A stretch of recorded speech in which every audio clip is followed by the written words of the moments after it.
À l'émission d'aujourd'hui, nous recevons Gabriel Monette. Gabriel vient de terminer son doctorat sur les enjeux démocratiques liés aux entreprises. Il est chargé de cours au HEC et est le fondateur et animateur du podcast Éthique en pandémie. Durant l'émission, Gabriel définit ce qu'est une entreprise et les enjeux de démocratie de son mode de fonctionnement. Nous détaillons les différentes conceptions de la liberté positive, négative et un type de liberté développé par le républicanisme. On en vient à voir que si on est réticent à avoir un gouvernement dictatorial pour nos États, et qu'on préfère de loin la démocratie, la gouvernance des entreprises ressemble plus à une dictature qu'une démocratie. Nous prenons en exemple les coopératives comme mode de gouvernance démocratique d'une entreprise. Et Gabriel leur adresse certaines critiques. Il termine en invoquant le rôle du tirage au sort dans les démocraties et explore comment cela pourrait être intéressant à intégrer dans la gouvernance des entreprises. Bonne émission.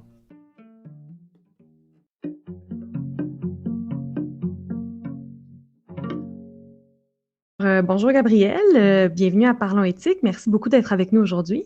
Ça fait plaisir. Bonjour à vous deux. Ça fait plaisir d'être enfin avec vous. Ça fait longtemps qu'on dit qu'on allait jaser. Ça me fait plaisir d'être là. Oui, c'est la rencontre intersidérale des podcasts de philosophie du Québec, donc grand moment dans la vie, l'histoire d'Internet, je dirais. Alors aujourd'hui, Gabriel, on est là pour parler du sujet que tu as travaillé pendant ton doctorat, que tu as terminé récemment d'ailleurs, félicitations. C'est la philosophie de l'entreprise. Donc, je vais commencer par une définition très large du sujet que tu travailles parce que c'est déjà surprenant, en fait, que la philosophie s'intéresse aux entreprises. Alors, est-ce que tu pourrais commencer par nous dire pourquoi l'entreprise, c'est une bébite intéressante pour la philosophie? Puis, en fait, c'est même, ça va nous amener à la question, c'est quoi une entreprise d'un point de vue de philosophe? C'est une très bonne question, en fait, que tu poses parce que en philo, on ne parle pas beaucoup d'entreprise. Même dans la branche qui fait de la philo de l'économie, qui s'intéresse à l'économie, on tend à laisser l'entreprise comme étant une genre de boîte noire mystérieuse où il se passe des choses.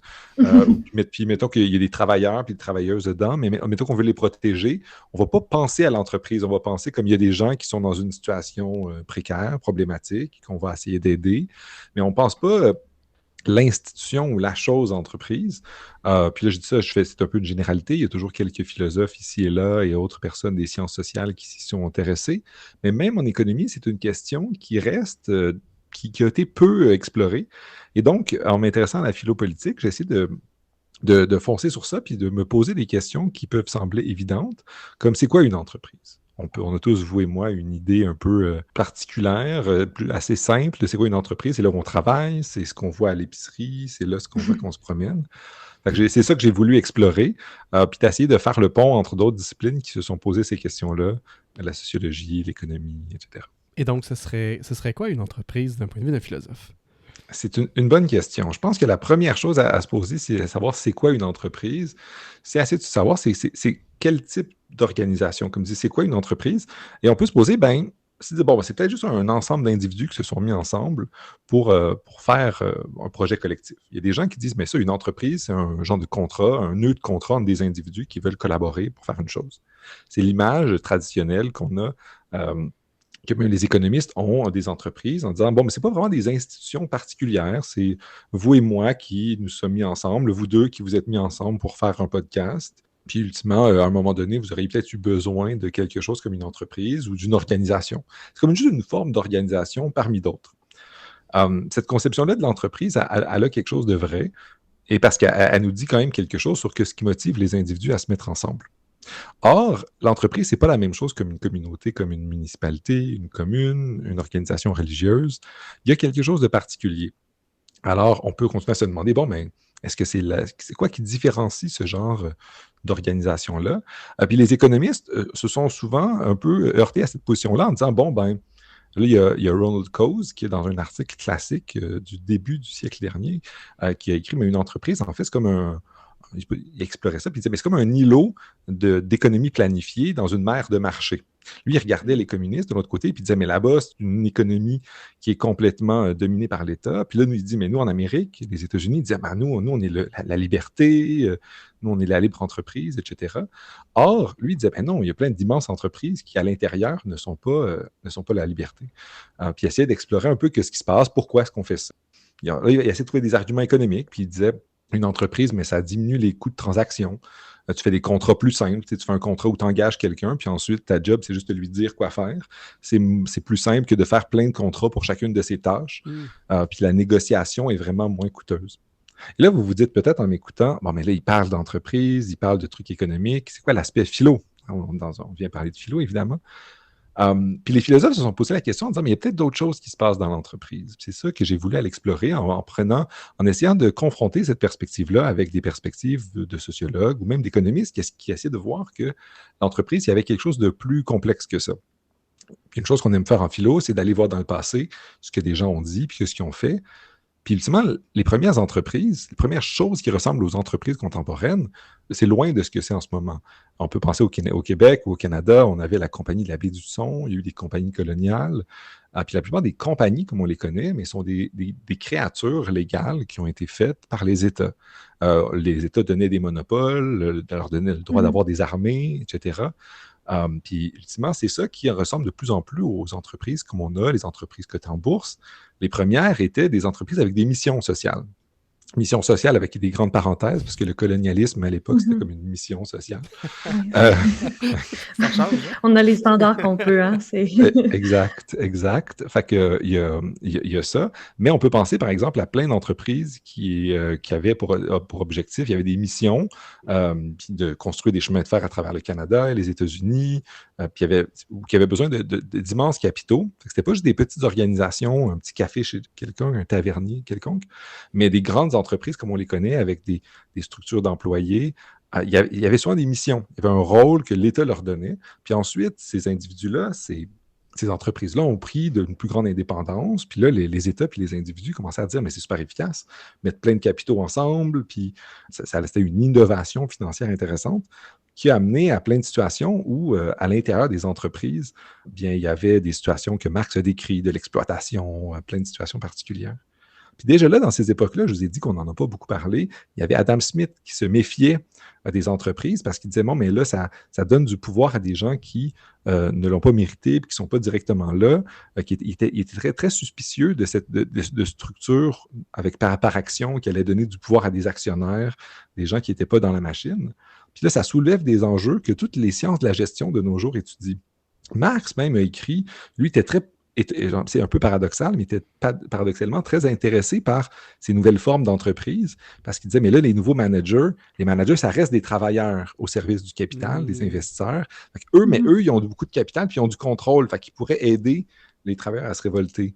Donc, après avoir plongé un peu dans Marx, puis d'avoir plongé dans Adam Smith, vous m'écoutez, puis peut-être que vous vous êtes dit, ah ben là, il parle beaucoup d'économistes encore, où est la philo là-dedans?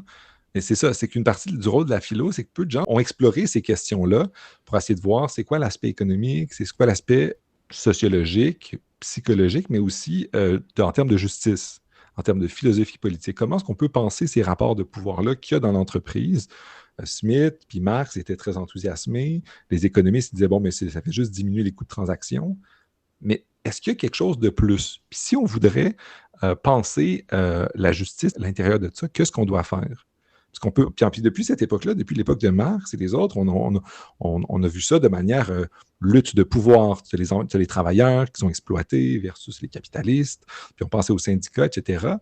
Mais c'était toujours une vision, il faut protéger certaines personnes sans penser à comment s'organise le pouvoir dans l'entreprise, comment est-ce qu'elle se distribue, puis surtout dans les organisations qui sont les nôtres, qui sont de plus en plus complexes, grandes, qui engagent beaucoup de monde, puis on n'est plus dans des situations où il y a genre, les riches managers et les pauvres ouvriers. Il y a toute une variation à l'intérieur de ça. Donc, j'ai voulu donc explorer ce qui se passe dans les organisations. Qu'est-ce qui fait que ces entreprises-là prennent les décisions stratégiques qu'ils font et comment est-ce qu'on pourrait penser les enjeux de justice à travers ça? Il me semble qu'il y a un aspect éthique qui me vient en tête, là, auquel on pourrait réfléchir, c'est le fait que ces entreprises-là sont souvent, on appelle ça des personnes morales. Et donc, une personne morale, bon, qui a des responsabilités, qui a des devoirs, etc. Donc, j'imagine que cet aspect-là a probablement quelque chose à voir un peu avec l'aspect philosophique, justement, c'est quoi une entreprise. Parce que moi, en tant que personne morale, oui, je peux créer du tort, je peux créer du bien, mais une entreprise a beaucoup plus de pouvoir et donc, la question éthique est encore plus importante.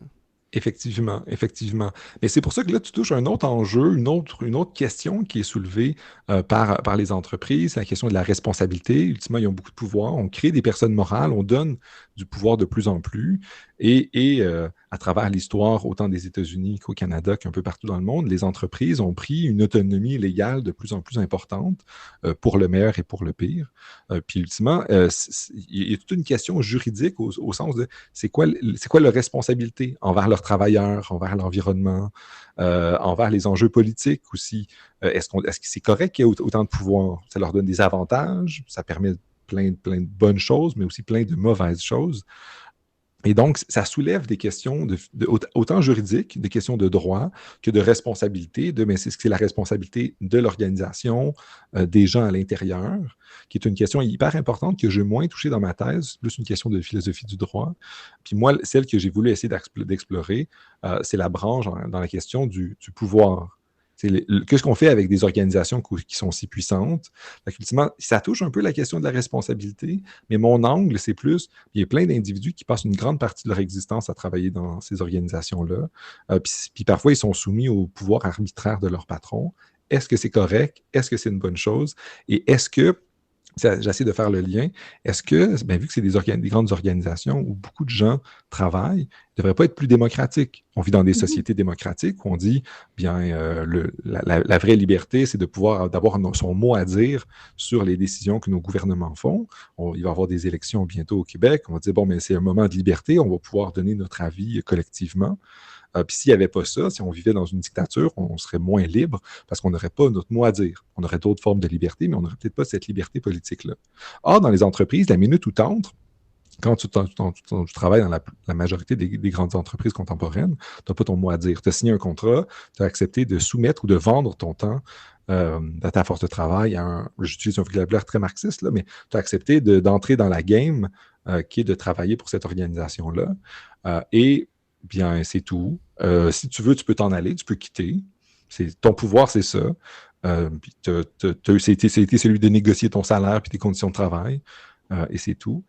Puis aussi, de penser, dans ma tête, j'ai exploré ça, puis j'ai exploré aussi, tu as des situations où tu as des entreprises qui décident de faire du chantage aux États. On peut penser à Amazon, qui sont dans le plus classique, puis de dire aux États, on va installer notre nouveau quartier général dans telle ville si vous nous donnez X quantité d'avantages fiscaux, économiques, etc. Puis là, ils font du chantage, puis ça va être bon pour votre population, etc. Puis la population, ils veulent, parce qu'elle va leur donner des jobs, mais ça va aussi nuire à leur quartier. Puis toute la question de la prise de décision, notamment stratégique, a été quelque chose qui a été au cœur de ma réflexion parce que c'est une question de pouvoir. Puis en philosophie politique, on tend à s'intéresser à l'État. On dit comment on fait pour que l'État soit plus juste, comment est-ce qu'on fait pour que l'État favorise plus nos droits, etc. Mais on ne se pose pas la question, est-ce que les entreprises n'ont pas des obligations du même genre ou est-ce qu'on ne pourrait pas les structurer pour qu'ils s'organisent mieux? Sur le plan politique, on essaie toujours de dire, mais si on change le mode de scrutin, l'État va peut-être mieux écouter les citoyens, ça va être mieux. Mais on ne se pose pas la question, si on structure l'entreprise différemment, peut-être qu'elle va favoriser plus la liberté ou la justice. C'est un point de vue qui est très intéressant parce que dans notre, disons, une conception très répandue, puis peut-être un peu naïve du monde du travail, puis du monde de l'entreprise, puis de l'économie, on a un peu cette tendance justement à associer, comme un auteur que tu as cité un peu plus tôt le faisait, là, la présence d'une multiplicité d'entreprises, puis de la possibilité de créer des entreprises privées, puis d'avoir des entreprises privées florissantes à la liberté, puis probablement quelque chose qui est un peu hérité d'une propagande anti-URSS qui nous a définitivement marqué. Mais quand on examine bien les machines que sont les entreprises, ce sont, comme tu l'expliquais très bien, là, des machines considérablement non démocratiques et en plus, dont le pouvoir est aussi présent dans nos vies que celui de l'État. Hein. L'entreprise pour laquelle on travaille, on va avoir beaucoup plus d'interactions avec elle, puis elle va avoir beaucoup plus de conséquences directes dans nos vies, en tout cas au moins autant que les lois qui vont être adoptées par le gouvernement, par exemple, de notre État. Donc, en fait, la question qui ressurgit un peu, je comprends de tes recherches, c'est est-ce que la démocratie les entreprises sont compatibles avec un État démocratique? Tu me corrigeras si j'ai tort, mais si c'est bien ça la question, est-ce que tu pourrais me donner peut-être un tour d'horizon de ce que différentes positions philosophiques permettraient là, de répondre à cette question-là? Mais c'est une très bonne question, puis je pense que c'est dans cette direction-là que les recherches de ma thèse faisaient.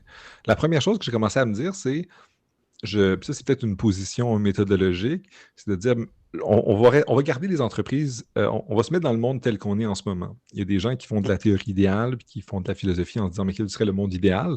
Moi, je me suis dit, bien, on est des entreprises, qu'est-ce qu'on doit faire? Est-ce qu'on doit tout nationaliser comme le suggèrent nos amis socialistes? Ou est-ce que, bien, est-ce que ça a une valeur, le cadre libéral dans lequel on est? Et moi, j'ai décidé de prendre un cadre plus républicain, plus libéral dans sa branche républicaine, puis de dire, bon, mais la liberté, c'est une valeur vraiment importante, fait qu'on n'accepterait peut-être pas le mode socialiste. Mais une fois qu'on a fait ce choix méthodologique-là, du moins, ou ce choix de cadre, on fait face à plein de choses. Il y a des gens qui vont dire, l'important, c'est de protéger les travailleuses et travailleurs. Puis, ultimement, une fois qu'ils sont protégés, bien, c'est correct, on peut laisser les entrepreneurs faire ce qu'ils veulent parce qu'ils vont avoir des droits qui vont être protégés. C'est comme, bon, certes, c'est super difficile parce que dans la boîte noire qu'est l'entreprise, c'est difficile de protéger chaque droit puis d'avoir des gens qui vérifient tout le temps. Une autre stratégie, c'est de faire des syndicats, puis d'avoir des stratégies syndicales en disant, mais tu as des représentants qui protègent tes droits puis qui veillent sur ça et qui sont payés notamment par l'État ou par les cotisations des travailleurs pour être en vigilance constante et essayer de défendre les droits de ce genre de groupe d'intérêt qui se spécialise dans protéger les travailleurs. Ça, c'est une autre stratégie. Mais ces stratégies-là me semblent problématiques, c'est que dans tous les cas, c'est passif, ou du moins, c'est réactif. Ça se met dans une situation où les entrepreneurs font des choses, puis là, eux, ils réagissent, puis ils contestent quand quelque chose n'est pas bien. Puis les syndicats, parfois, ils proposent des choses, mais toujours pour défendre les droits des travailleurs, surtout dans leur carré de sable, le salaire, les conditions de travail, etc. Si tu permets, c'est comme si ces deux solutions-là tenaient pour acquis que la liberté des travailleurs serait brimée. Alors, on ne va pas essayer vraiment d'établir un cadre dans lequel la situation de les libertés non brimées est priorisée. On va plutôt, là, c'est ça, tenir pour acquis qu'il faut défendre le plus de liberté possible, mais une liberté plus grande où j'ai de la misère à... Tu hoches la tête. J'ai de la misère à articuler le reste de ma phrase, mais je pense qu'on s'est compris. Je pense que tu comprends très bien, parce que une des idées, puis une des intuitions de ma thèse, c'est de me dire, ben, puis comme je disais tantôt, une des caractéristiques de la liberté, puis mettons on reste dans un cadre libéral, c'est de pouvoir prendre part aux décisions qui vont nous toucher. On fait la même chose dans les élections, mais dans une entreprise, il y a plein de décisions qui touchent ta vie, à la fois en tant que travailleur, les décisions quotidiennes, surtout puis les décisions stratégiques. Une entreprise qui décide de délocaliser une partie de sa production, puis que toi ou de tes collègues perdent leur emploi, ça touche ta vie. Puis oui, certes, les syndicats, ils luttent contre ça, mais ils sont en réaction. Puis peut-être que tu voudrais avoir ton mot à dire dans la stratégie. Peut-être que tu serais d'accord avec certains choix. Mettons qu'il y a une crise économique et les dirigeants ils ont le choix entre mettre des gens à la porte ou baisser les salaires. Puis parfois, peut-être que les syndicats, ils voudraient juste défendre les emplois, mais pas baisser les salaires parce qu'ils ne veulent pas que ça ait des impacts sur leurs membres. Puis là, peut-être qu'ils voudraient des situations différentes. Or, les travailleurs ont rarement leur mot à dire dans la structure. Ils sont en contestation ou du moins en proposition, mais sont toujours sur le côté. Le conseil d'administration des grandes entreprises, même celles qui sont syndiquées, ils n'ont pas de travailleurs et travailleuses. Dans les organisations parapubliques, c'est un peu différent, mais la plupart des conseils d'administration ne sont pas gouvernés par les travailleurs, sauf dans des modes allemands. Puis ça, c'est une partie de ma thèse, c'est qu'en Allemagne, il y a ce qu'on appelle la codétermination, qui est un mode de gouvernance où les travailleurs ont une partie des sièges sur le conseil d'administration. Voyez un peu, puis là, les décisions stratégiques, on pense à BMW, Volkswagen, Siemens, des grandes entreprises allemandes. Et sur le conseil d'administration, ils ont des travailleuses et travailleurs qui viennent parfois des syndicats, mais aussi juste des gens qui ont été élus dans la structure, puis ont leur mot à dire. Puis ça a un rôle, ça a des effets positifs, la voix des travailleurs est entendue, puis elle est représentée, puis on n'est pas dans un mode conflictuel entre les apporteurs de capitaux, les investisseurs et les travailleurs. Puis voyez un peu, on commence à réfléchir en termes d'alternatives à soit on a le communisme puis la révolution, ou soit on a le capitalisme juste des capitalistes puis des salariés. On a un mode hybride. Puis ultimement, la philosophie, je pense qu'elle devrait s'ouvrir à des réflexions sur les modes alternatifs pour sortir d'une dichotomie traditionnelle entre on fait la révolution et on casse tout, et de l'autre côté, le statu quo, c'est la plus belle chose, il faut continuer à juste faire comme on a fait avant. Et c'est pour ça que c'est la direction dans laquelle j'ai voulu aller dans ma thèse en me disant peut-être qu'il y a des stratégies intermédiaires ou peut-être transitoires. J'ai lu des auteurs et des autrices comme Isabelle Ferraras qui disaient mais il faudrait démocratiser les entreprises, puis ultimement les démocratiser de plus en plus pour qu'il y ait de plus en plus de coopératives et d'organisations comme ça. Parce que j'en profite pour dire aussi, une des intuitions fondamentales de ma thèse, c'est qu'il y a des coopératives dans le monde. Ils ne sont pas très, très populaires. Il y en a au Québec, on a la chance d'avoir de très grandes coopératives. On a Desjardins, on avait avant au Canada Mountain Equipment Co-op, qui n'est plus une coopérative malheureusement maintenant. Et on a des coopératives comme ça où parfois c'est des coopératives de travailleurs, parfois c'est des coopératives de consommateurs, parfois c'est comme des jardins, des consommateurs de produits financiers. Parfois on a des coopératives de producteurs, les coopératives laitières. On a plein de formes de coopératives. Qu'est-ce qui fait que ces organisations-là sont plus là? Il n'y en a pas plus.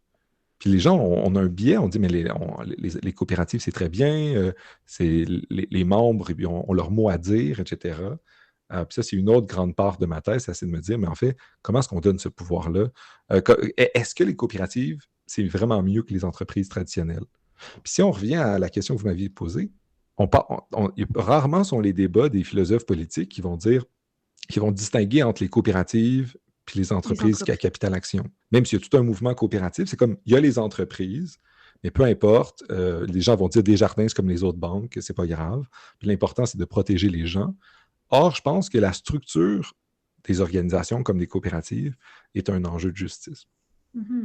Juste avant qu'on t'invite à évaluer peut-être l'opposition entreprise-coopérative qui est justement peu faite en philosophie, je reviendrai un petit peu à ce que tu as mentionné auparavant pour que justement on comprenne, je pense que ça va aider nos auditeurs et auditrices à mieux comprendre tes évaluations. Tu as mentionné que tu avais une perspective républicaine, que c'est cette perspective-là que tu avais adoptée pour justement notamment évaluer la compatibilité des entreprises à la démocratie, puis les formes idéales d'entreprise ou de coopérative.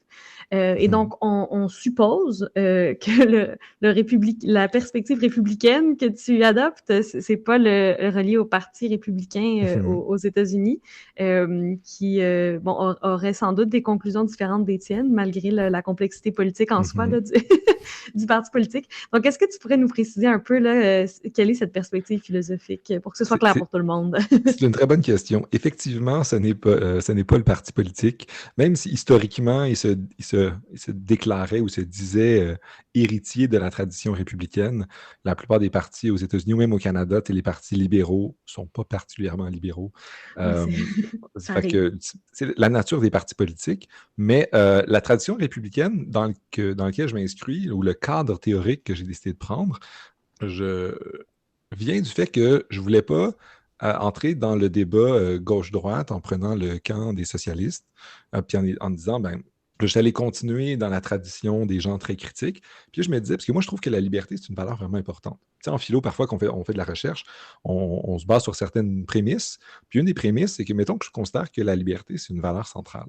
Mais que je suis d'accord quand même avec plein de critiques que font des socialistes ou des progressistes sur le tort fait dans les entreprises, la violence faite par ces institutions-là, la condition parfois très précaire des travailleurs, et peut-être même par mon expérience de salarié pendant un bout de temps dans ma vie, pendant un long moment, on l'est tous un peu. Alors, je voulais essayer d'explorer en me disant, le républicanisme va nous dire, la liberté, c'est important. Puis la liberté, c'est la chose la plus centrale. Et c'est quoi la liberté? C'est ne pas être dépendant des autres, de ne pas être, que nos actions ne soient pas influencées par la volonté de plaire aux autres. C'est la liberté, mais c'est pas juste la liberté de ne pas être enchaîné, c'est pas juste la liberté que personne te dise quoi faire, c'est la liberté de ne pas avoir peur de déplaire aux autres. L'exemple le plus traditionnel du républicanisme, ça vient de l'analogie avec l'esclave. On pose la question, imaginez un esclave qui a un maître, qui est le meilleur maître du monde. C'est la personne la plus généreuse. Là. C'est comme penser à la personne la plus généreuse du monde. C'est lui qui est propriétaire de son esclave. Puis là, il lui donne de l'argent. Il lui achète une maison, une villa quelque part. Puis là, il dit, maintenant, tu as une villa, je te donne de l'argent, tu fais ce que tu veux. La seule chose qui ne change pas, c'est que ton statut d'esclave. Là, les républicains se disent, est-ce qu'il est libre? Puis peut-être que parmi vous, parmi les gens qui nous écoutent, il y en a qui vont dire, ah, mais tu sais, il peut faire ce qu'il veut. Mais d'autres, ces gens-là ont peut-être moins l'intuition républicaine. L'intuition républicaine, puis qui défendent dans plusieurs livres, là, mais c'est aussi d'argumenter sur le fait qu'en fait, il y a la liberté. Si tu es dépendant de quelqu'un d'autre, puis si la personne peut t'enlever tout ce que tu as, genre en disant finalement non, je t'exécute, je t'envoie à la guerre, etc., tu es toujours dépendant de quelqu'un. Puis on reprend peut-être un exemple qui va plus toucher, qui a été repris aussi dans la littérature. Pensez à une femme à genre n'importe quelle époque de l'histoire avant le 19e siècle. Peut-être même après, ça se discute. Exact. Au Québec, avant que les femmes aient droit d'avoir un compte de banque, c'est très tard, malheureusement. Mais prenons une femme dans une société conservatrice, peu importe l'endroit où c'est. Certes, elle a le meilleur mari du monde. Elle est tombée sur le jackpot. Il est beau, gentil, généreux, il n'est jamais méchant, etc. Mettez-vous dans la peau de cette personne-là. Est-elle libre? D'un côté, on va dire oui, il l'empêche jamais de faire, elle peut s'en aller, elle peut se promener. Or, psychologiquement, il y a un aspect un peu psychologique, elle va toujours vouloir s'arranger pour plaire à son mari malgré tout, puis juste s'arranger qu'il ne change pas d'avis. Il va avoir des préférences adaptatives en disant je vais préférer faire des choses qui vont lui plaire parce que je suis sous sa domination. Puis les républicains vont appeler ça la domination parce que c'est pas juste l'interférence directe. Son mari ne vient pas lui dire fais ça. Il est super gentil, mais il pourrait à un moment donné. C'est juste l'idée qu'il pourrait, le fait qu'il y a potentiellement interféré, il y a quelque chose de problématique. Puis on doit, un républicain, s'arranger ou faire un système qui sort les femmes de cette situation-là, notamment en leur donnant accès au marché du travail, en facilitant le divorce, en faisant plein de mécanismes qui permettent aux individus de sortir des situations de dépendance. Or, vous voyez que d'un autre côté, sur le plan des travailleurs, l'analogie peut tenir encore d'une certaine manière. Pensez à une entreprise dans un petit village québécois, quelque part, pensez à une industrie papetière, il y en a beaucoup au Québec, dans une grande ville, genre Bécomo, où l'économie centrale de cette région-là tourne tout autour d'une entreprise. Puis toutes les entreprises qu'il y a autour dépendent du fait que la grosse entreprise dépense de l'argent, puis elle a des travailleurs, etc. Puis là, la minute où cette entreprise-là s'en va, l'économie de l'endroit est totalement détruite. Ou pensons genre à la Rust Belt aux États-Unis, les endroits où il y avait des mines de charbon, où il y avait l'industrie automobile autour de Détroit. Ultimement, ça a été un désastre dont on souffre encore, puis les Américains surtout souffrent encore des effets des disparitions de ces organisations-là. Des organisations qui, pour la plupart, encore existent. On pense aux compagnies de voitures, ils ont juste déménagé, ils ont réorganisé. Leurs actionnaires ne sont pas moins pauvres, plus pauvres, mais les travailleurs ont perdu une bonne partie de leur moyen de vivre. Donc, ils étaient un peu soumis à l'arbitraire. Un libéral traditionnel pourrait dire, mais c'était à eux d'épargner, puis de s'arranger, puis c'est à eux de déménager pour aller là où il y a maintenant de l'emploi. Or, ils étaient sous la domination d'une entreprise, puis il y a quelque chose de mal en ça. Puis ce qui était mal, entre autres, c'est que leur parole n'a pas été entendue dans les décisions stratégiques. Puis si je fais l'hypothèse, un peu que j'explore dans ma thèse, si les travailleurs et travailleuses avaient eu leur mot à dire, ils auraient été un peu moins dominés. C'est ça, le cadre républicain me permet de faire cette réflexion-là en disant, mais il y a des gens dominés. Puis idéalement, on voudrait diminuer cette domination-là au maximum. Ce n'est pas toujours possible, mais on doit tendre à le faire. L'État, il y a un grand pouvoir sur vous et moi. Puis c'est pour ça que les républicains se sont aussi intéressés beaucoup à l'État en disant comment est-ce qu'on fait que l'État nous domine moins? Le droit de contester, il y a plein de droits, puis il y a toute une réflexion sur le droit, une réflexion sur la démocratie, le fait qu'on puisse être représenté puis voter. Les républicains, pendant longtemps dans l'histoire, ils étaient contre la monarchie parce que la monarchie, tu ne décides pas les lois qui sont appliquées à toi. Dans une république, tu le fais de manière imparfaite, de mille manières, mais tu le fais quand même un peu. Et donc, c'est absolument important d'avoir une société démocratique. Puis là, je me dis, les entreprises ont un pouvoir très, très grand aussi. Pourquoi est-ce que la logique, ça ne serait pas la démocratisation? Et si c'est le cas, de quelle manière? La définition de la liberté que tu donnais me semblait vraiment intéressante, mais elle me fait penser un peu là, au cadre libéral où on a liberté positive, liberté négative, et les républicains, en fait, ajoutent un autre type de liberté que j'ai pas quelqu'un qui pourrait m'enlever à tout moment mes libertés positives et négatives. Et est-ce que tu pourrais nous parler un peu de, justement, ces libertés positives et négatives-là? Parce que je pense que c'est quand même important pour voir le portrait général de la condition des travailleurs, parce qu'on a certaines libertés positives et négatives, et c'est des moyens aussi de contrer le pouvoir d'une certaine façon que l'organisation a sur toi, mais peut-être pas de façon complète, et donc on devrait peut-être aller vers une nouvelle organisation pour compléter cette liberté-là. Effectivement. Une chose importante pour répondre à ta question, c'est que les républicains, il y en a eu toute une variation. Il y a eu des gens, des républicains, surtout à la mode française, qui donnaient un grand rôle aux libertés positives, être membre de la communauté, la citoyenneté. La liberté, c'est de prendre action. Les gens qui considèrent que la démocratie directe, c'est la manière de faire la démocratie, sont vraiment pleinement dans cette conception-là de la liberté comme étant positive. Or, ça entre dans la grande famille libérale. De l'autre côté, tu as les libéraux plus libertariens qui vont dire mais l'important, on ne vient pas interférer, c'est la liberté comme non-interférence. Tant qu'on n'interfère pas, puis ta liberté est maximisée. Puis moins on interfère, puis moins on peut interférer, plus tu es libre. Les républicains, puis c'est un peu c'est un classique dans le monde académique, là, on essaie de trouver un milieu entre ces deux théories-là. Puis c'est un peu comme ça que le néo-républicanisme, là, en fait, c'est le revival, le retour du républicanisme dans les années 90, est arrivé en disant, nous, on a une genre de théorie qui est à la fois libérale, qui constate que la liberté, c'est important, mais qui n'est pas totalement dans la liberté négative, pour la raison que j'ai expliquée tantôt. C'est pas juste l'absence d'interférence, c'est l'absence d'interférence qui pourrait arriver. Puis pour ça, il faut que tu aies ton mot à dire. Puis le fait que tu aies ton mot à dire, c'est l'aspect un peu positif. Mais la liberté républicaine, ce n'est pas non plus de dire tu es libre quand tu participes. C'est aussi ça reste une liberté négative au sens, il faut que tu puisses juste te retrouver dans tes affaires, puis que ce n'est pas une obligation à la participation sociale, comme les partisans d'une liberté positive défendraient. Puis c'est pour ça, c'est ce qui faisait que j'aimais ça. Il me disait, c'est pas autant exigeant pour les individus comme vous et moi, en disant, mais pour être libre, il faut que tu ailles aux barricades à chaque fois qu'il y a un problème, puis que si tu n'es pas dans l'arène politique, tu n'es pas libre. Je trouvais que c'était trop exigeant. Puis les républicains l'important, c'est que tu puisses prendre des décisions sans que les autres interfèrent dans ta prise de décision, puis sans que tu ailles à te dire qu'est-ce que les autres vont penser de moi. Pensez à, maintenant, vous avez un patron terrible. Est-ce que la question, ça serait, il faut qu'il n'y ait pas de patron, puis qu'on soit une organisation hyper plate où tout le monde peut prendre des décisions, on est tous égaux? Ça pourrait être ça, mais ça pourrait être aussi que ton patron, parce que c'est bien de diviser le travail, il peut te donner des tâches, mais juste quand c'est légitime, quand il est un expert, quand c'est sa tâche, mais qu'il ne puisse pas te mettre à la porte à cause qu'il n'aime pas ta couleur de cheveux ou de yeux, ou peu importe, parce que ça serait totalement arbitraire. Il faudrait que tu aies ton mot à dire, puis c'est là, vous voyez un peu, c'est l'aspect, tant que toi, en tant que travailleur, tu ne vas pas te dire « Ah, mais si je suis bête avec lui, vas-tu me mettre à la porte? » Non, il ne va pas te mettre à la porte. Il faut que tu aies la sécurité de ne pas avoir peur qu'il te mette à la porte juste à cause que tu l'as regardé de travers. Puis encore là, si on fouille un peu dans la recherche des relations industrielles, il y a plein de cas où il y a des employeurs, surtout aux États-Unis, qui ont mis à la porte des employés où ils forçaient des employés à voter pour le bon parti avec des grands guillemets. Là.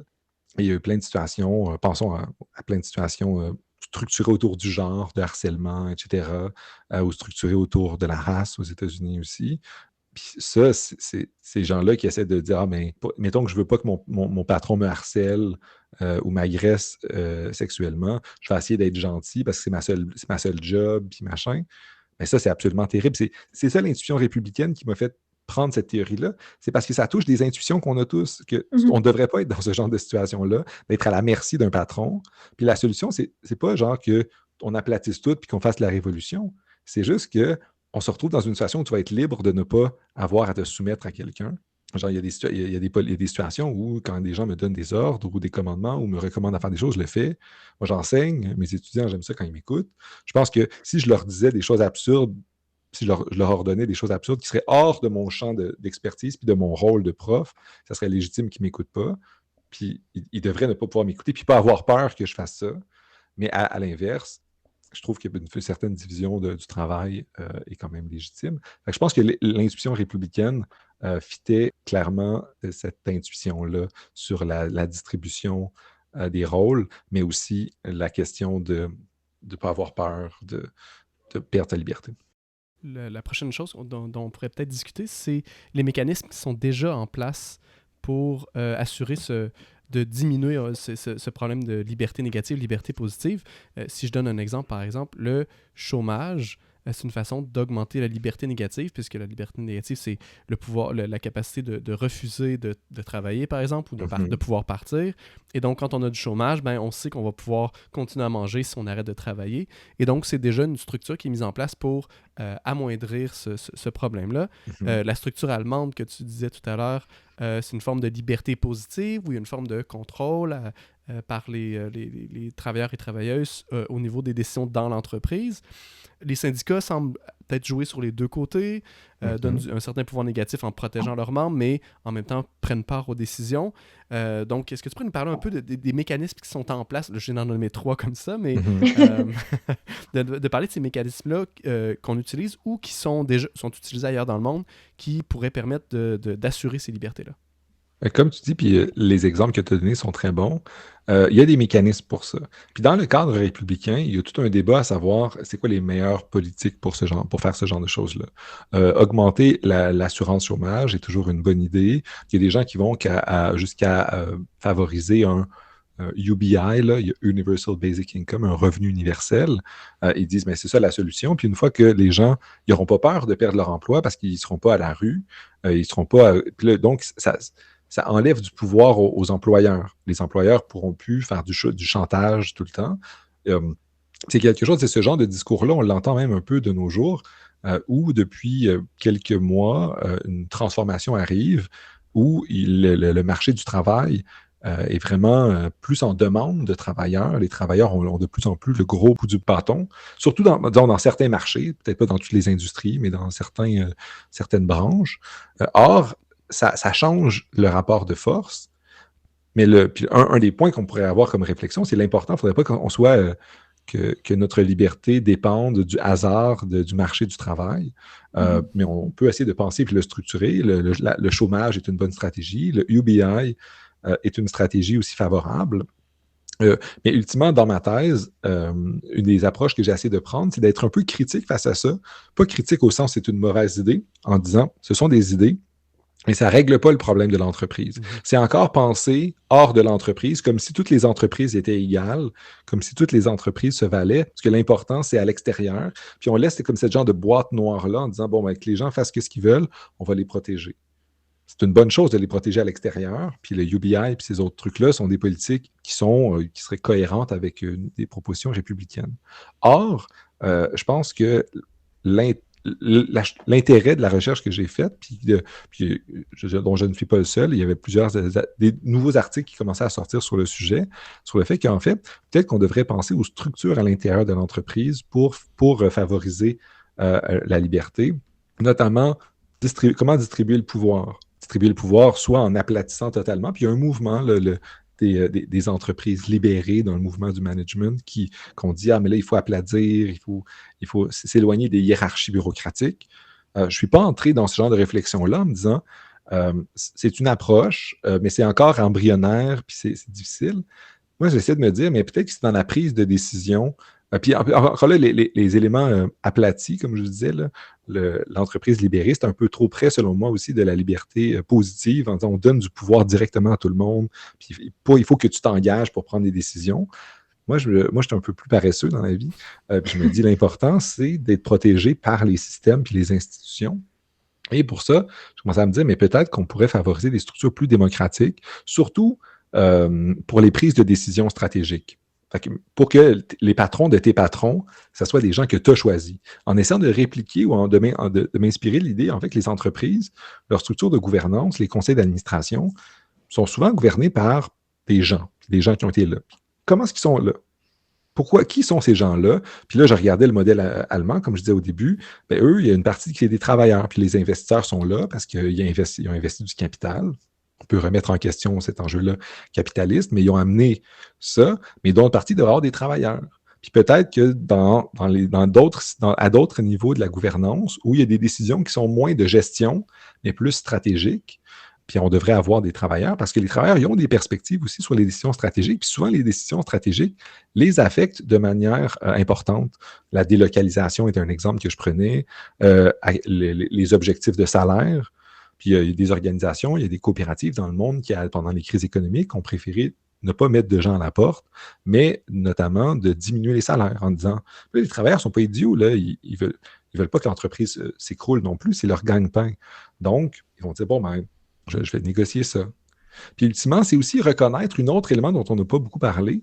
Il y a plein de gens qui considèrent que les entreprises, c'est non seulement une manière de gagner sa vie, puis de se payer un logement, un loyer, de la bouffe, une vie. C'est aussi un lieu où une partie de leur identité est. Il y a des chercheurs comme Abraham Singer, qui disaient, mais en fait, les individus, quand ils sont dans les entreprises, ils suivent des scripts sociaux. C'est aussi ta communauté. Quand tu perds l'entreprise, tu perds plein de tes amis, tu perds la communauté dans laquelle ton tissu social. Puis ultimement, parfois c'est la même chose dans l'entreprise, parfois c'est dans une communauté d'entreprise, mais ça a un rôle qui est plus qu'économique, qui est économique, mais aussi social, etc. Puis ça, c'est absolument important, puis que ce tissu social-là soit aux dépens de décisions de stratégiques de patrons qui ne sont pas là, qui n'ont que comme intérêt le gain pécunier. C'est problématique. Vous dites, ah, mais ça commence à ressonner socialiste, mais c'est pour ça que c'est une position médiane. Les travailleurs. Mais tu as le droit de sonner socialiste, là, c'est correct. Non, mais je sais, je ne veux pas avoir l'air que mes collègues socialistes, c'est comme quelque chose que j'ai décidé d'éviter. Mais je pense que j'essaie quand même d'être sur une position d'équilibriste entre une conception libérale des choses et une conception plus sensible à la cause sociale. Puis c'est ça que vont nous dire les Républicains. Les Républicains, ce tissu social-là est absolument important. Ils vont nous dire aussi, les Républicains, ils vont donner une valeur importante aux vertus civiques sur le plan politique. Mais c'est la même chose, on pourrait imaginer que ce serait la même chose dans les entreprises. Puis pour ça, un peu de démocratie ou sensibiliser les travailleurs et les travailleuses à ce genre de choses-là, ça pourrait être important.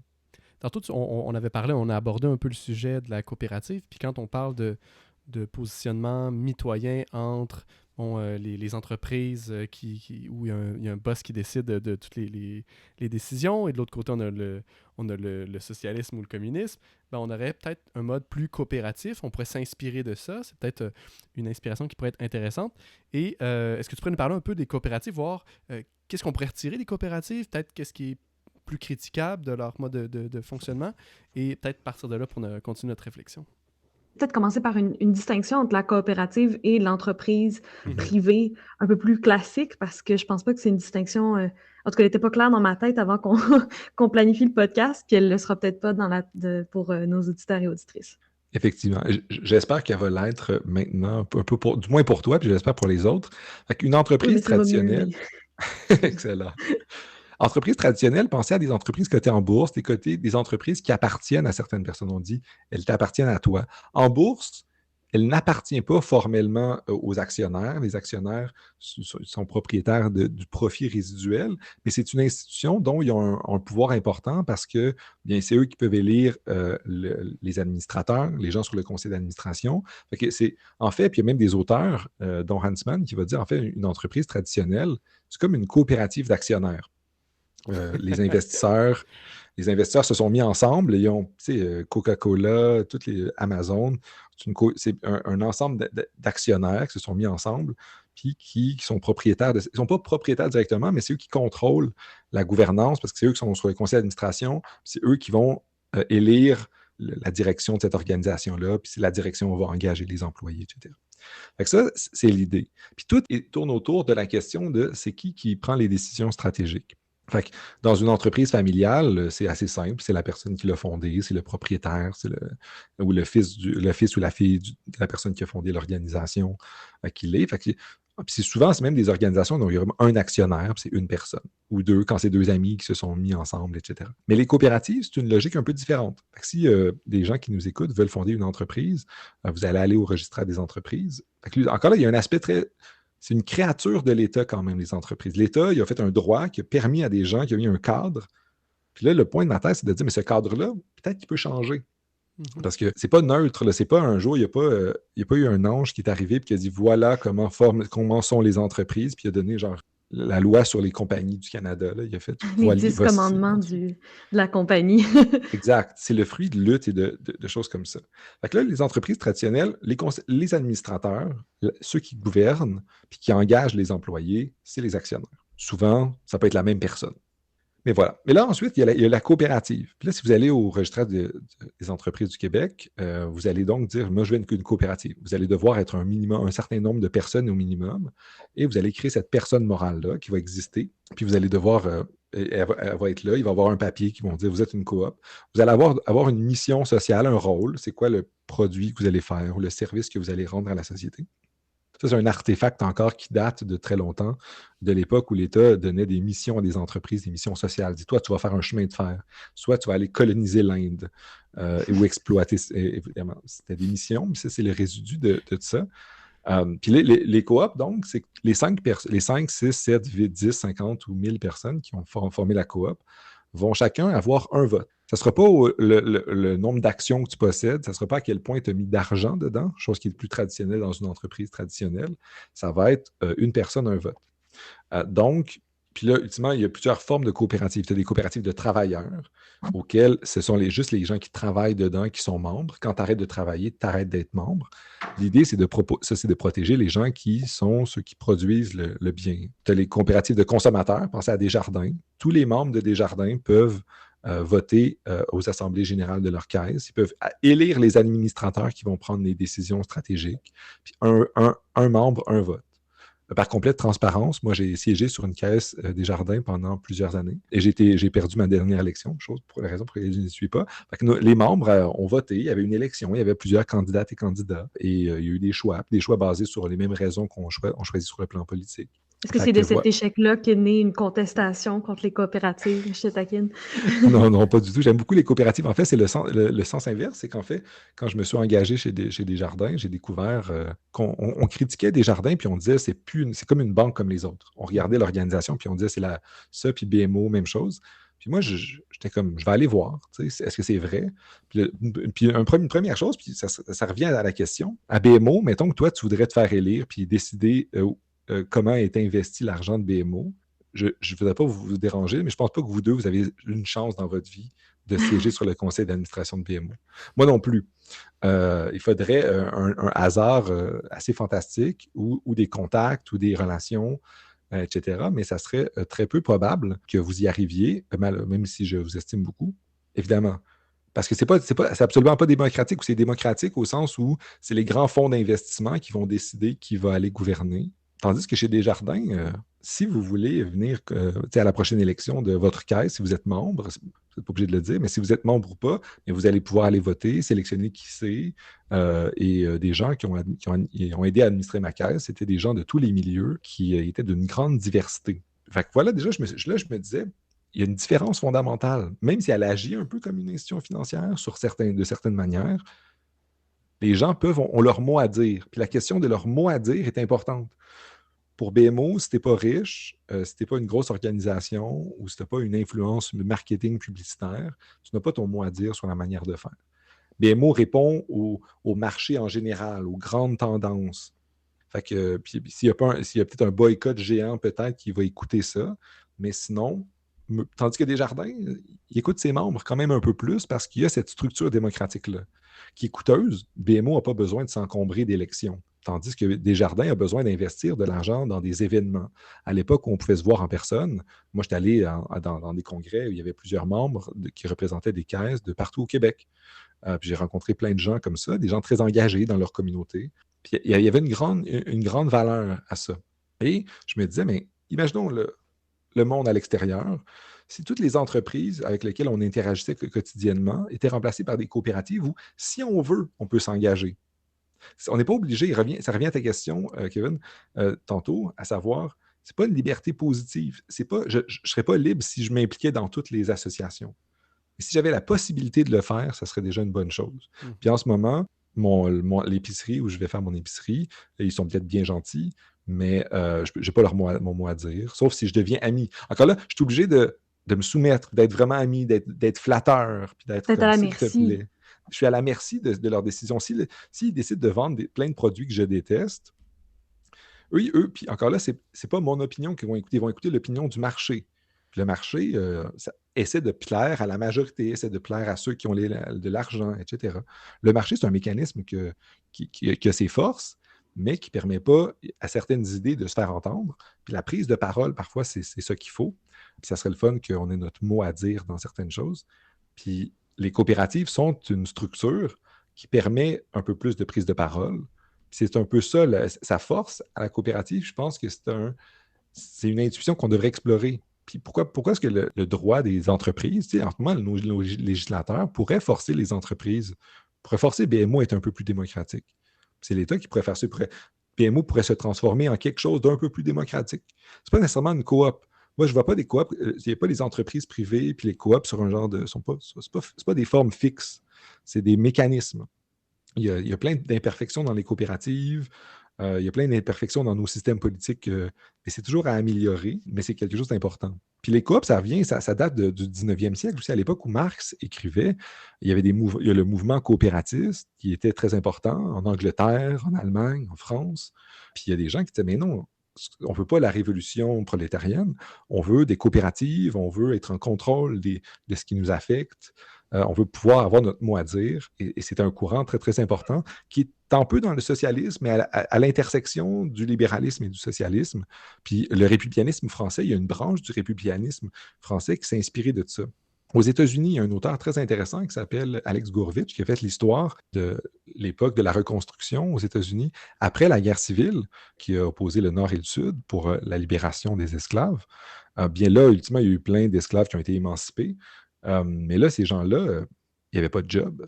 Puis là, les anciens propriétaires terriens qui avaient des plantations de coton, ils ont dit « Hé! On sait que venez travailler chez nous, c'est ça, on sait que l'esclavage, c'est fini, mais on vous offre un tout petit salaire, puis ce salaire-là, vous pouvez le dépenser dans la cantine qui m'appartient aussi, en fait. Fait que vous allez. Puis là, je peux vous loger, mais il va falloir payer un loyer, évidemment.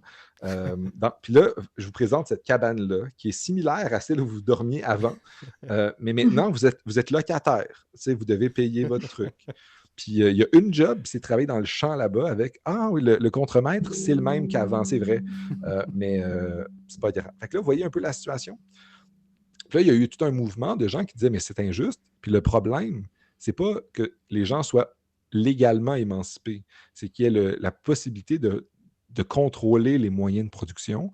Pas que ce soit l'État de manière centralisée à la marxiste, mais que les individus soient propriétaires de leur propre entreprise. Puis il y avait un grand mouvement coopératiste qui a été lancé par un groupe qui a un nom parfait, qui s'appelle les Chevaliers du Travail, les Knights of Labor, Wow. et je niaise même pas. Puis il y a eu une branche à Montréal aussi au 19e siècle dans le monde anglo-saxon, dans le monde anglophone.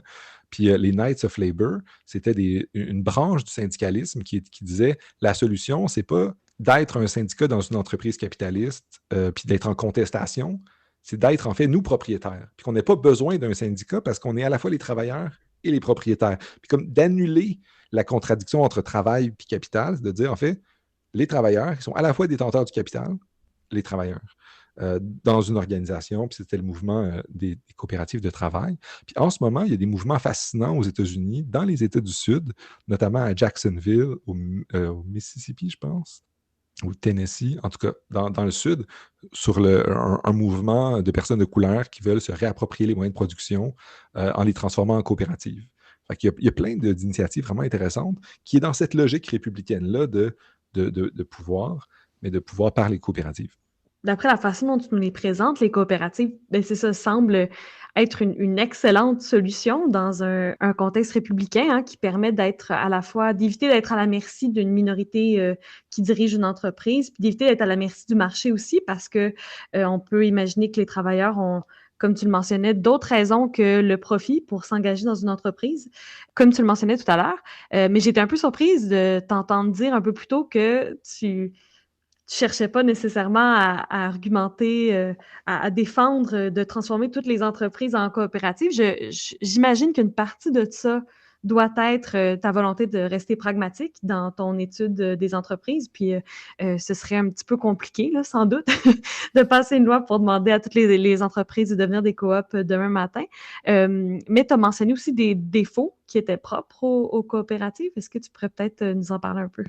Évidemment, vu qu'on vit dans un monde absolument imparfait, il n'y a rien de totalement parfait, et notamment les coops. Les coops, ça a plein d'avantages, mais ça a les mêmes problèmes dès que tu essaies de les démocratiser un peu que sur le plan politique. Pensons à notre État au Québec. On dit, il y a plein de problèmes. Il y a la manière dont on élit les gens. On les élit pour 4 ans. Quand on élit des gens, on ne les sélectionne pas toujours pour leurs compétences. S'il y avait une élection dans une coopérative, peut-être qu'on évaluerait un peu plus la compétence, mais peut-être pas nécessairement aussi. Parfois, dans une coopérative, vu que c'est un peu plus petit qu'un État, parfois, il y a la dictature ou la démocratie des gens les plus mobilisés. C'est les gens qui ont le plus de temps. Peut-être qu'ils n'ont pas d'enfants, peut-être qu'ils aiment ça, la politique, puis ils aiment ça, avoir des réunions le soir, puis pas avoir de vie. Donc, ultimement, c'est un problème, puis c'est un problème qu'on voit dans plein de types d'organisations militantes ou sur tous les trucs. La démocratie est mobilisée, c'est un problème. Je ne dis pas que j'ai de solution. J'ai quelques pistes de solutions, mais je n'ai pas de solution, mais c'est aussi ça. Il peut y avoir une discrimination de la majorité. Pensons par exemple à des coopératives d'habitation, qui sont très, très à la mode. Les gens vont dire, mais c'est très bien parce que ça fait que facilite l'accès au logement parce que c'est plus maintenant le capitalisme, c'est plus l'accumulation de capital, c'est en fait une fois que la coopérative a remboursé ses frais puis a payé son hypothèque, puis maintenant elle peut avoir des loyers très très bas ou beaucoup plus bas parce que bien il faut juste payer les taxes foncières puis réparer le bâtiment. Puis vu qu'il n'y a personne qui veut faire de profit sur ça, vu que ça appartient à tout le monde, ça ne coûte pas très très cher. C'est un très bon point. Mais ça fait aussi qu'au lieu que ce soit le marché qui sélectionne qui peut se permettre d'aller vivre quelque part, qui est absolument problématique parce que ça permet juste aux plus riches d'avoir plus d'options. Et là, les coopératives permettent de discriminer sur d'autres raisons. On peut imaginer des coopératives qui disent, nous, on sélectionne juste X genre de personnes. Vous pouvez penser des trucs un peu plus bénins, genre on sélectionne juste des artistes. On peut penser à des gens qui disent, nous, on veut juste des jeunes familles. Moi, j'ai déjà appliqué pour être membre d'une coopérative d'habitation, puis vu que j'étais une personne seule, on était non, tu devrais être en couple. Je suis comme, mais pourquoi? Genre, je suis bien correct, là. Je pourrais être en couple si ça me. Qui êtes-vous Ça pour me s'écrit mal dire. sur une biographie Tinder, cherche une place en coopérative, tu sais, mais. Exact, exact. Fait que vous voyez un peu, c'est que ça amène une autre manière de sélectionner. Soit d'un côté, on se sélectionne par la personne qui a le plus d'argent ou qui a les moyens, ou là, on sélectionne selon d'autres critères qui sont arbitraires aussi. Fait que c'est un Fait qu'on enjeu. on redevient à la merci, mais d'un plus grand nombre de personnes. Mais on reste quand même dans une dynamique où on dépend de la bonne volonté de la majorité en tant que minorité. Exact, exact. Fait qu'ultimement, c'est pour ça que je pense pas qu'on se sort de ce dilemme-là, mais on peut essayer de limiter son impact. Puis c'est pour ça qu'on doit être conscient du fait que les coopératives d'habitation, c'est pas non plus pur, puis c'est pas la solution magique à l'exploitation sur le plan du logement. Il y a aussi l'enjeu, le fait que quand tu politises quelque chose, puis tu mets des mécanismes d'élection notamment, les gens deviennent plus biaisés. Ça, c'est la même chose sur le plan politique. Tu as plein de militants. Quand tu es militant, ben, parfois, tu es moins objectif dans le jugement de ce qui est bien ou mal. Ça devient très partisan, très tribal. Tu es dans quel camp, etc. Les gens qui nous écoutent, vous avez peut-être déjà vécu la même chose. Si vous avez un condo, puis vous avez l'association des copropriétaires ou dans une coop, parfois, il y a des camps qui se créent, puis ça crée des enjeux sur le vote. Puis il y a plein d'associations de copropriétaires qui font appel à une entreprise privée externe en disant « Gérez ça pour nous, c'est trop, genre, il y a trop la guerre chez nous, on paye des gestionnaires d'immeubles pour gérer l'immeuble, tandis que nous, on se lave les mains, puis on dit c'est pas complexe. » Puis je peux comprendre ça. Fait que l'aspect politique, politisé, c'est aussi problématique. Puis il y a des républicains qui, surtout des grands auteurs classiques du retour du républicanisme, qui vont dire il faut dépolitiser. C'est tout un autre débat, mais c'est un autre débat qu'on peut avoir avec les gens qui considèrent qu'il faut politiser, puis que la vie est politique, puis qu'il faut toujours aller faire des réunions tard le soir. Fait que le c'est monde ça. est divisé en deux types de personnes. Les gens qui veulent faire des réunions le soir absolument, puis ceux qui veulent pas. Je pense. Effectivement. Moi, je pense que ça, c'est ma conception du monde. Il y a vraiment il y a les deux. Ultimement. Exact. Il y a les hobbits qui veulent juste être laissés tranquilles chez eux, puis il y a les hooligans là, qui veulent leur signe sportif, le signe de leur parti politique préféré, puis qui veulent juste faire 8 réunions, puis qui disent que si tu vas pas dans les réunions, t'es pas un vrai. Parce qu'ils sont en manque de vitamine D, parce qu'ils ne vivent que de soir, etc. Exact, etc. exact.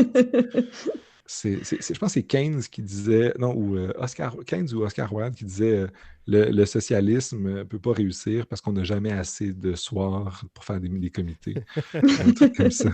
En tout cas, voilà. Fait que je pense qu'il y a des limites, puis pour ces limites-là, on doit les prendre conscience, puis peut-être essayer d'utiliser les outils de la philosophie politique qui réfléchit sur ce genre d'enjeux-là pour essayer de régler ces enjeux-là.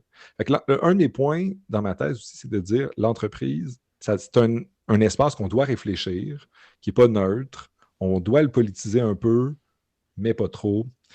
Mais le point, c'est qu'on n'est pas obligé juste d'utiliser les outils, soit de l'économie, ou soit juste des relations de travail, ou des relations industrielles. On peut amener aussi la philosophie pour penser ça comme un espace politique, comme un État. Puis parfois, sur le plan de l'État, il y a des choses qu'on doit politiser, d'autres qu'on doit dépolitiser, qui fait face à des problèmes, à des dilemmes, à la question de la mobilisation. C'est tout aussi complexe que ça, mais on doit penser l'entreprise comme ça. Puis il me semble qu'il y a aussi, encore une fois, si j'ai bien suivi là, sur le républicanisme, il y a quelque chose, dans la diversité des options, c'est fondamentalement une solution républicaine qui me semble convenir à ce que tu visais, peut-être, là, ou peut-être c'est Exact. Voilà. Le titre de ma thèse, c'est l'entreprise républicaine. Alors, je me disais, mais si on veut vraiment une entreprise qui domine moins, qui exploite moins les individus, autant les communautés que les travailleurs, parce que moi, je ne pense pas juste aux travailleurs, je pense aux communautés autour. Pensez à une entreprise qui quitte, les communautés sont dévastées autour. Donc, ça fait partie de ça. Puis je me dis, ben, le républicanisme a les outils pour faire une proposition d'entreprise qui serait à la fois un peu plus démocratique, mais surtout qui favoriserait mieux la liberté. Puis c'est des mécanismes un peu de prise de décision collective, mais aussi d'autres mécanismes que les républicains aiment bien pour distribuer le pouvoir. Le point principal, c'est de distribuer le pouvoir. Est-ce que tu peux nous parler un peu de ces mécanismes-là? Quel genre de mécanisme que tu Je vais parler de mon préf parce que je ne peux pas passer de temps sans trop parler du tirage au sort qui est the best. Évidemment, c'est une idée qui date quand même. Les gens qui aiment beaucoup la philosophie traditionnelle vont dire « Ah, chez les Grecs, il y avait du tirage au sort dans la politique. » Puis évidemment, l'idée vient de là. Il y a encore du tirage au sort, notamment dans les jurys criminels aux États-Unis et au Canada. Il n'y a rien de nouveau depuis Platon, hein? Faut jamais Non, oublier cette évidemment. vérité, Après Paris. Platon, après Aristote, c'est juste des notes en bas de page. Exact. Mais sérieusement, il y avait ce genre d'idée-là. Puis ce genre de réflexion-là sur le tirage au sort, c'est une réflexion fondamentalement républicaine. Parce qu'Aristote, il nous disait, en fait, une des caractéristiques de la liberté, c'est de n'être gouverné par personne, sinon que par chaque personne à tour de rôle. Parce que, ultimement, puis là, il y a toute une réflexion en sciences politiques, en philosophie politique sur l'élection. L'élection qui serait quelque chose de fondamentalement aristocratique. Quand on vote, on va voter bientôt au Québec, on va nous demander qui est le meilleur candidat. Le meilleur Aristote, qui est le meilleur candidat. On ne dit pas que c'est tout le monde devrait gouverner. On nous dit qu'il y a des gens qui ne devraient pas gouverner. Même moi, je pense que dans les candidats qu'il va y avoir devant moi, il y en a que je ne veux pas voir gouverner. Mais aussi, je crois Souvent, aussi c'est plus comme ça excuse-moi, c'est souvent plus comme ça qu'on prend nos décisions, là. Je pense qu'il y a plusieurs personnes qui vont se reconnaître dans le voter Exact. contre plutôt que voter pour, là. Essayer d'éviter le pire plutôt que de vraiment désigner une personne compétente, là. Clairement. Mais dans cette intuition-là, il y a plein de gens qui se sont dit, mais peut-être que le problème, c'est parce que c'est le mode électoral lui-même. Le fait parce que les candidats qui se présentent devant nous, ils ont été sélectionnés par une machine de parti. Ce sont des gens qui ont eu les moyens, qui se sont fait connaître, qui étaient connus médiatiquement, etc. Puis le fait ensuite, quand on va voter pour eux, on vote souvent pour des gens qui sont capables de se présenter comme des bons candidats et non comme des bons gouvernants. Il y a plein de gens qui sont très bons pour gagner des élections, là. Ils savent serrer des mains, ils savent faire des sourires à la caméra. Dans les débats, ils savent dire des phrases choc qui fait des petits clips que les médias réutilisent, qui sont très bons pour ça. Mais peut-être que les meilleurs gouvernants seraient des gens qui ne sont pas bons devant la caméra, qui sont peut-être bons de d'autres manières, etc. Puis non seulement ça, les gens qui gagnent des élections, c'est pas toujours le groupe le plus représentatif de la population. C'est souvent des vieux hommes blancs, comptables, médecins, avocats, qui sont très populaires au Québec, ou hommes d'affaires. On se prend ces gens-là, tu fais comme, bon, est-ce que c'est représentatif de la population au Québec, au Canada? Non. Puis il y a tout un courant en philosophie politique, des micro-publics ou du tirage au sort en Islande et ailleurs. Ils ont décidé de faire du tirage au sort pour faire des petites communautés qui sont représentatives statistiquement de la population. En France, il y a eu une assemblée de tirage au sort pour influencer le gouvernement sur ses politiques climatiques. en disant tout le monde est affecté, donc tout le monde devrait avoir leur mot à dire. Des citoyens, des citoyennes à qui on a présenté des documents, on les a formés, puis ensuite ils ont délibéré entre eux, sans que ce soit des politiciens d'expérience, c'était des citoyens lambda, tirés au sort, représentatifs statistiquement, fait qu'il y avait sans doute autant d'hommes que de femmes, il y avait sans doute plus de populations de différentes origines, choses que sur la politique, qui sont très très peu représentées non plus. Donc, le tirage au sort est un mécanisme qui permet un peu plus de neutralité. Ça, c'est sur le plan politique. Puis il y a des articles très, très récents et très, très peu fréquents en administration d'économistes et de philosophes, de sociologues qui se sont dit qu'est-ce que ça ferait si les gens qui prennent les décisions stratégiques dans les entreprises seraient des gens qui seraient tirés au sort, parmi un bassin de gens volontaires, évidemment, qui auraient certaines caractéristiques, un certain nombre d'années d'expérience dans l'entreprise ou dans le marché, etc. Puis là, tu peux mettre des critères, puis tu peux mélanger une approche par critère et une approche par tirage au sort, qui permettrait d'éviter que ceux qui gagnent soient ceux qui sont bons à serrer des mains, ceux qui ont le moyen de ne pas travailler puis d'aller serrer des mains, puis demander à leurs partenaires de rester à la maison, s'occuper de la famille pendant qu'eux, ils vont passer leur soirée dans des cocktails, à faire des trucs.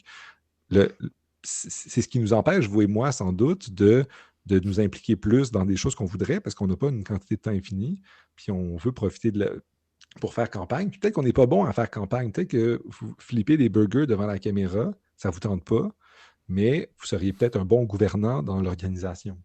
Donc, le tirage au sort est un mécanisme, je disais que je l'aimais beaucoup, mais je pense qu'il faut juste sortir de l'idée que la démocratie, c'est l'élection pour penser la distribution de pouvoir autrement, puis les mécanismes de sélection. Puis je pense que pensons à Desjardins ou à d'autres organisations, on pourrait tirer au sort un représentant sur le conseil d'administration. Pensez, le conseil d'administration de toutes les entreprises, on rien de révolutionnaire. Là. On dit juste qu'il y a un siège qui est tiré au hasard parmi les gens volontaires. Puis ceux qui ont une formation dans le domaine, genre, ou dans un minimum d'expérience. Puis là, c'est vrai que là, ça pourrait exclure des gens que tu ne veux pas exclure, mais tu trouves un moyen de faire quelque chose comme ça, des compétences minimales. Puis là, tu tires au sort parmi les gens volontaires. Puis une fois que ces gens-là arrivent, ils vont être formés, ils vont apprendre. Puis ils vont surtout avoir une perspective qui va être différente et parfois meilleure. Il y a tout un courant sur le fait qu'ils sont de la diversité qui donne une force épistémique, la démocratie épistémique, en disant, mais si tu as plus de variété dans les gens, tu vas avoir plus de points de vue, puis ça va nourrir la discussion. Alors, le tirage au sort permet de sortir des classes politiques que les gens qui sont politiciens depuis la nuit des temps, etc. Ça amène d'autres réflexions, par exemple. Il y a plein d'administrateurs d'entreprises qui sont administrateurs depuis 40 millions d'années. Desjardins, il n'y a pas très longtemps, a fait une politique pour que les présidents de caisses locales, il y a une limite au nombre de mandats qu'ils peuvent avoir, le nombre d'années qu'ils peuvent gouverner. L'idée, c'est aussi, puis ça, c'est une pratique très républicaine, de limiter le nombre de mandats. Pensons au président américain, il peut juste faire 2 mandats maximum. C'est républicain parce qu'on ne veut pas que les gens s'encrassent au pouvoir. Je ne ferai pas de comparaison avec le gouvernement canadien, mais on ne veut pas qu'il y ait de gens qui restent là vraiment longtemps. Puis on préfère la même chose dans les organisations. Tu passes 2 ans là, puis après, tu arrêtes comme ça. Est-ce qu'on veut ça? Je répondrai, je ne sais pas, peut-être pas. Mais vous voyez un peu, c'est des dynamiques, c'est des réflexions qu'on tire de la réflexion politique qu'on pourrait importer dans la réflexion des entreprises. Fait que si je peux résumer, tu voudrais que le premier ministre canadien soit tiré au sort parmi la population générale. Je pense que... Est-ce que j'ai bien compris ton idée? En tout cas, au Québec, je pense que l'élection qui s'en vient, on a autant de chances d'avoir un bon premier ministre si on tirait au hasard que si on allait voter. Ça, c'est mon avis. Hot take indeed. Mais ultimement, sur le gouvernement canadien, il y a des gens qui défendent que le Sénat canadien, qui sont des gens nominés des amis du pouvoir, en fait, ça pourrait être tiré au sort. Il y a Alain Deneau, il y a Arash Abizadeh de McGill qui ont écrit des articles qui disent qu'en fait, le Sénat canadien devrait être un Sénat tiré au sort de la population canadienne, parmi les gens volontaires, etc. Il y a toute une mécanique. Puis qui représenterait, il y aurait les élus qui ont gagné des élections. Il y aurait un contre-pouvoir qui serait représentatif de la population. Parce que tiré au hasard, puis la loi de la statistique fait qu'il y a de bonnes chances qu'on ait quelque chose de représentatif. Puis là, on aurait quelque chose qui amènerait une perspective from the ground, qui ne serait pas pris dans la game politique. Vous connaissez, vous et moi, sans doute des militants, des gens qui sont à fond dans la politique. C'est un genre de personnes. Mhm. Il y a le genre de personnes qui trippent politique, puis peut-être que la politique serait mieux s'il y avait moins de gens qui trippaient sur la politique. Mais ça, c'est encore un hot take, là. Là, ça fait longtemps qu'on jase. Là, vous me laissez à fond. Oui, là, tes gardes sont Voilà. baissés, on va sortir C'est ça, les vraies affaires. déclarations controversées. Clairement. Mais je parle beaucoup, j'aimerais ça vous entendre un peu, vous. J'ai beaucoup parlé des entreprises, j'ai beaucoup parlé du rôle de la philosophie là-dessus. Vous vous intéressez à la philosophie, vous faites un podcast d'éthique. C'était quoi vos a priori ou vos réflexions sur l'entreprise avant qu'on en jase ensemble ou avant que vous me fassiez parler? C'était quoi qu'est-ce que vous pensez du rôle de la philosophie face à l'économie puis aux entreprises? Je veux savoir c'est quoi un peu l'a priori des gens qui n'ont pas passé leur thèse à faire ça. Hi. T'es pas allé avec une petite question pour la fin quand même. Est-ce que tu as une idée, Kevin? C'est toujours difficile de répondre à ce genre de questions-là. Maintenant que voici tout ce que tu as à savoir sur le sujet, avant que tu aies appris Oui. tout ça, qu'est-ce que tu pensais? C'est un peu, surtout que ça fait 2 fois, on en a parlé un peu avant pour faire la structure du podcast, donc c'est une question qui est assez difficile à répondre. Non, mais j'ai trouvé ça intéressant comme entretien parce que je fais de la philosophie. Je suis quand même. J'avais pas jamais pensé à ces questions-là. Là. Je fais de la philosophie, j'ai fait des cours d'éthique, j'ai fait des cours de philosophie politique. Puis même si on n'aborde pas nécessairement la question de l'entreprise en particulier, ce que je voyais dans mes cours m'amenait à réfléchir justement aux places des entreprises privées dans notre vie quotidienne, même si j'avais beaucoup d'a priori. Je pense que j'étais beaucoup dans l'opposition, là, solution strictement très, très socialiste / communiste ou solution de laisser-faire absolu. C'est intéressant d'avoir justement une espèce de voie du milieu qui permettait de tempérer un peu ça. J'étais intéressée aussi là, par la possibilité de faire une critique de la nature non démocratique des entreprises. J'ai enseigné un petit peu au cégep en la philosophie politique, puis j'ai réalisé que beaucoup de mes étudiantes, en leur posant certaines questions, là, avaient une vision, justement, encore, on dirait, teintée d'une espèce de, de propagande là, anti-ERSS, que je trouvais très surprenant parce que, bon, ils n'ont jamais vécu ça normalement, chronologiquement. Mais beaucoup de mes étudiants, bref, associaient le communisme au mal et toute solution. Et puis c'est pas de leur faute, là, c'est que c'est dans notre discours courant, justement, d'associer l'entreprise privée à la liberté, à la démocratie. Puis il me semblait qu'il y avait justement tout un ensemble de problèmes. Donc, j'étais contente d'en discuter aujourd'hui. Puis voilà, je dirais que ça fait à peu près le tour de mon côté. Je dirais peut-être que j'avais quelque chose d'un peu similaire où j'avais vraiment une opposition un peu noir-blanc par rapport à le capitalisme a gagné. Et là, la critique communisme nous permet de critiquer le capitalisme pour tenter de trouver une espèce d'entre-deux au lieu de partir d'un framework libéral. Peut-être que j'avais un peu des idées libérales en tête.